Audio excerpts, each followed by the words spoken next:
This is Taylor Bockelman and Olivia Peterson from Northwest Middle School, and we're interviewing Mr. William Dixon. Can you please tell us about your time at Robert Moton High School?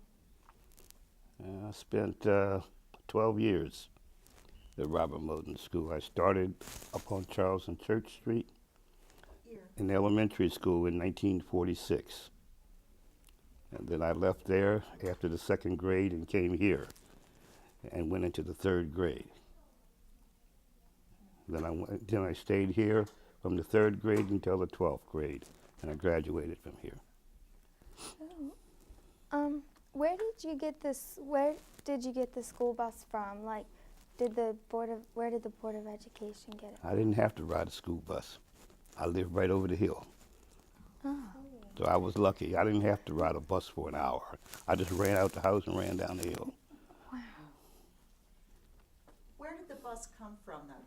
Did the school board provide it for the school, or was that something that? Later on, the school board provided buses. In the early days, the students and the bus drivers and teachers had to take a pool of money to buy a bus for themselves, especially the sports teams. Why was that? That's a good question. I have no answer.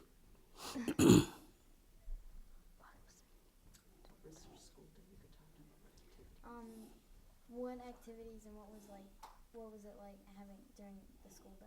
Your school? What was it like? Yeah. You get up in the morning, you ate breakfast. That's the one good meal of the day that you had was breakfast. Then, of course, I'm living right across the hill. I used to go home for lunch. I used to sneak home and watch TV sometimes in the afternoon and run back. But I really enjoyed the school. I really enjoyed going, and I had fun while I was here.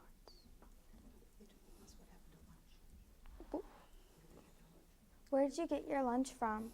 Home? What did the bus riders do? Did they have to pack every day? Did they bring their lunch, or was They there had hot to. lunch at school? They had to bring lunches to school every day. Sometimes, when the weather was bad, many of the people in the community would treat the bus drivers, because many of the bus drivers were either teachers or students themselves. So they had to do double and triple duty. Did you play any sports? Look at me. I didn't play any sports. I took activities with sports. I was the coach. Anything that didn't require any physical activity, I was involved in. What activities did you do? What activities? I was a part of most of the clubs they had. I was an exceptionally bright student, which helped me a lot. But I think one of the main things that I did while I was here was we developed a band, a rock and roll band back in the 50s. So you can imagine how much I was thought of by the principals and people. What was the name of the band? The name of the band was the 5 Bs. That's because all the guys in the band's names started with a B. So we called ourselves the 5 Bs. And of course, the administrative people at that time didn't think that you could combine that terrible rock and roll music and learn at the same time. So we were held in very high esteem by the administration. Did you play in any places? Oh my goodness. Over the years, I've played everywhere from New York to Florida. Wow. In the 5 Bs? Yeah. Wow. Really? Oh yeah. What did you play? I played the Hammond organ and the piano. Do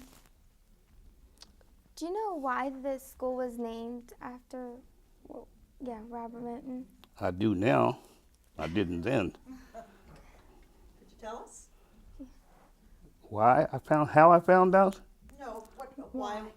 Oh, why it's named after Robert Moton? Yes, because he was one of the greatest educators in his time. He came through at the same time as Booker T. Washington, George Washington Carver, and all of those people. And in those days, for a black to get a PhD or a lawyer degree or whatever you had to get, it was very hard. So the few people that did it those times, it was very noteworthy. So that's why school was named after him, and that's why we are very proud. What life lessons did you learn at Robert Moton? With life lessons, I think I learned that education was one of the most important things that you can have. And it's the only thing that kept me in school, along with playing in a band, believe me. I had the gift. I had a gift that I was able to learn very quickly, and that was a gift. But the other part was I would forget just as fast. But I could do well on tests, and that was an important thing. What was your happiest memory at Robert Moton? My happiest moment? There were too many of them to say one was a particularly happy moment. I had many good moments at Robert Moton. Tell us about them. Oh, well, we got the band started because they used to have an affair here called the Moton Follies, which was a talent show where all the kids used to get up and do the little things. And so they had a band with a couple of the guys here, and they needed a piano player. I'm talking about 1950, 55. And at that time, Elvis Presley was just coming out. And I don't know what you all know about music, but white kids couldn't idolize black musicians because most of the sounds that Elvis Presley and the younger white musicians used was actually a black sound. And so we used to play for a lot of the YMCAs and all the things around Carroll County. But we always noticed when we took a break, they always put us in a back room so we couldn't associate with the people in the crowd. First we thought that was a great thing, then we realized why they were doing it. So it's been quite a ride. I'm going to ask a question. We had talked earlier, and I find your definition of racism Yeah, I believe a that. good one to share. Would you please share your definition of racism as compared to prejudice? Yes, I certainly will. I think that all of us exhibit a certain amount of prejudice. That's just human nature. And you can hate this or you can hate that. But I think when you apply it to a group of people and deny them their basic rights, then it becomes racism. And I believed that for a long time, and I will believe it till I die. We had talked in the past, and I also remember you saying that it affects, especially when it affects the pocketbook. Oh, absolutely. You had talked about your cousin who worked at was it an uncle or a cousin, somebody that worked at the movie theater who could not My get- father Thank you. I knew it was someone. My father ran movies at all of the theaters in Carroll County. He ran movies at the State Theater, he ran the Carroll Theater, he ran at the Ridge Drive-In Theater out on Washington Road. And one of the worst things in the world, this is where it gets into the pocketbook, where it gets serious. And he was never allowed to join the Motion Pictures Operators Union. So he worked for 45 years and got no pension. And even when we tried to do it after he died, they still would not give him a pension. Why was that? Why was that? Because he was black. And they would not allow him to join that association. How did he feel about that? How did I feel about it? I hated it. And I hated it even more because it cost him a lot of money and he could have really enjoyed a pension.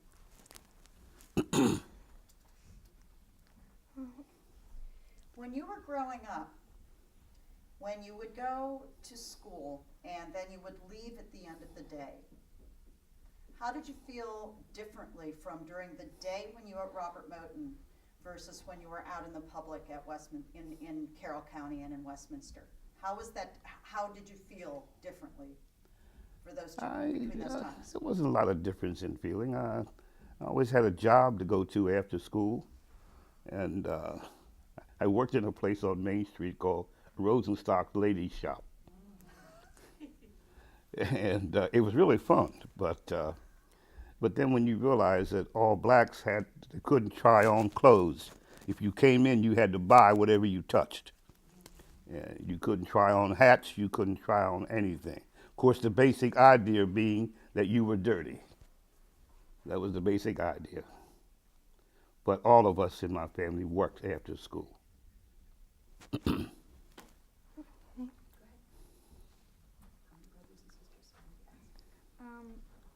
How many sisters and brothers do you have? I had 3 sisters and 2 brothers. Did any of them like become famous? Famous? Well, my brother became the first black treasurer of Maryland, and my oldest brother became. There's an observation place down on Route 97, where it's a park named for my older brother, the Thomas A. Dixon Observation Center. And then my brother, of course, he went to school and he became a delegate from Carroll County. Then he became the treasurer after he paid his dues.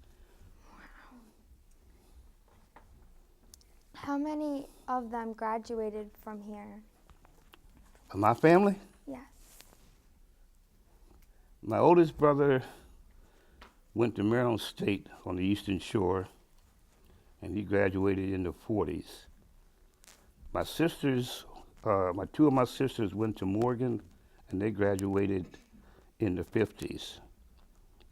And my brother and I went to Morgan, and we graduated in the 60s. And my sister went to Bowie. One of my sisters went to Bowie, and she graduated in the 70s.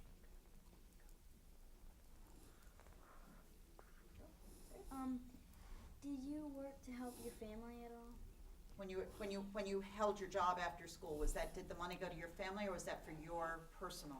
Well, the little bit of money I made then went to my personal use. But now remember, I was playing music, and people pay for music. So actually, there was a time when I was making more money in high school than my father was making working. Wow.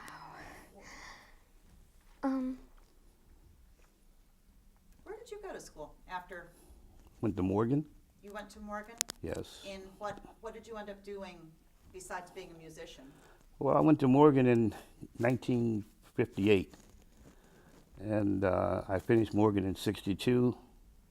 Then I went to the University of Maryland for 2.5 years to get advanced studies in microbiology, and then I spent a couple of years at Hopkins. But my main job was a microbiologist for the state of Maryland. I did that and played music. That's a good combination. It was. Could you talk to us very quickly about the when we finally did integrate in Carroll County, the process the decision process and the timing? Could you talk to us quickly about that, or at length? It wasn't an immediate process, and I learned this myself a while ago after talking to one of my friends, Ronald Hollingsworth, who went to Francis Scott Key, the superintendent at that time. I got a better name, but I won't use it on camera. His idea was that blacks could never learn like whites, and that was his basic idea. So he figured rather than open the floodgates, he'd let a couple of us to go as a trial thing. So they were allowed, they picked 3 or 4 out of the community and sent them to white schools to see whether they could make it. And many of them exceeded remember they integrated schools, in 1954? And it didn't really happen here until 1964 or 65. Actually, we were very happy in segregated schools because the competition was amongst the black schools around, and we enjoyed it. There's only places like Baltimore where integration meant that you had 28 black kids and 2 white kids. Up here it meant you had 1 black kid and 30 white kids. So it was just the opposite. But we had a very good time here, and integration sounded good, but it wasn't always the best thing as far as I'm concerned. Because I tell you, everybody who finished Robert Moton knew something. They knew something. Some of them may not have known much, but they knew something.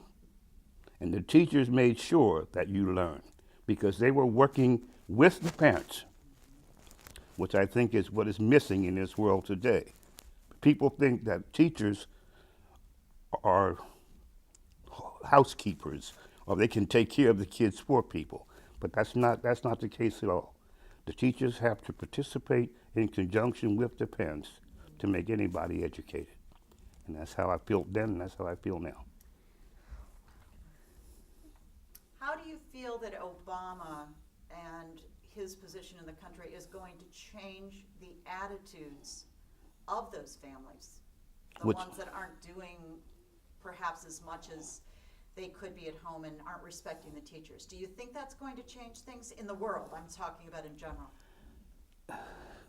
I know he wants to. His idea and approach would probably make it a better situation totally, but whether it's actually going to work or not is still up in the air. We don't know. We can hope. We can hope.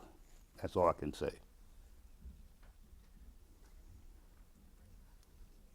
When you were in Robert Moton, did you envision someone like Obama becoming president, a black president of the United States? Or was that a hope or a vision? It was a vision. I think everybody assumes that one day it's going to happen. If somebody is qualified enough and the stupid prejudices that we live with every day are gotten rid of, then it can happen. You know, when they found out that we were human beings and weren't apes, that was a big discovery. I mean, even though if you pulled the skin off of every one of us, you couldn't tell the difference. But I believe that Obama, he's coming in with the good ideas. And I think he has, and I think he's so sick and tired of all the malarkey that we've had for the past 8 years, all the lies and whatever else it is, that I think people are just tired of being lied to by the government. We are tired of being cheated by big Wall Street millionaires who are taking money out of all of our pockets. I want to know where all that money went that they stole. That's my biggest problem. I didn't get any of it. I didn't either. I don't know why. I sent in for it. They just never answered my letter. A question I have for you, and we've talked about it in the past, and I think it would be a great way. Why is it so important that we are telling this story? Why is it important that they know about Robert Moton High School, about the people who went here, and the place in history that it has? You know, everybody has something that they like to remember in those quiet moments and things you'd like to tell your kids about, and especially my grandkids, because they don't even have any idea of what we experienced. And when you tell it to them, oh, Dad, Granddad, that never happened. It did happen. And I don't think anybody, any black person should not understand what we had to go through. We're not bringing up the past. I mean, people say, well, why are you bringing up the past? The past is over. But if you don't change the present, you're doomed to the past. And it can happen. It can happen. I pray to God that Obama is able to take the office. Because let me tell you something, there are a lot of people out here who would not like to see him go in office. And they shot Reagan, and they can shoot anybody. And if anybody wants to shoot you, they will. Unless they build a cement block around you and keep you in there all day long, it can happen. So we just hope and pray that he's able to get in office and at least try to put some of the programs that he has so vigorously fought for into action. I think he's a brave young man, and he presents a beautiful picture of a family, a wife, family, and kids, which is missing in our society today. I had a mother and father who were as different as day and night. My mother was a very quiet, stately woman who wanted education. She knew that was the way out of the life that we were living. My dad was a philanderer. He loved drinking, having a good time. But he worked, he had a job, and he took care of his family. And those are the things that I never saw them hug each other or kiss each other. But I don't guess they had to because we kept popping out from here and there, so something must have been going on. Well, how are you girls gonna go from there? I got.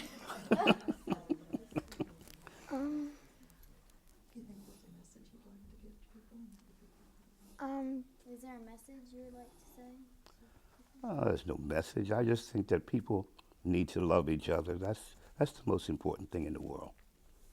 I think the hatred that we harbor and keep in our minds is just the most worst thing that you can do. People need to control their tempers. The words can hurt people in more ways than one. You know, road rage and drugs for you young ladies, the time you're coming up, is the most detrimental thing that you could ever touch or deal with.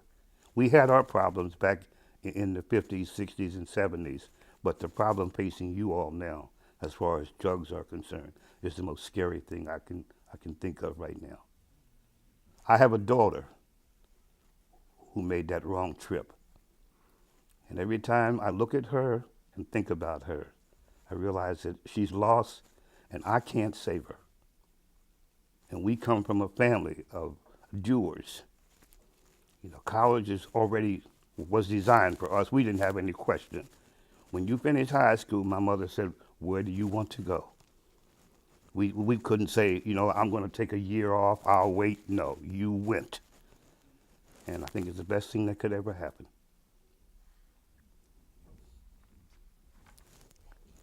And any message? No, I have no message. Thank you, ladies.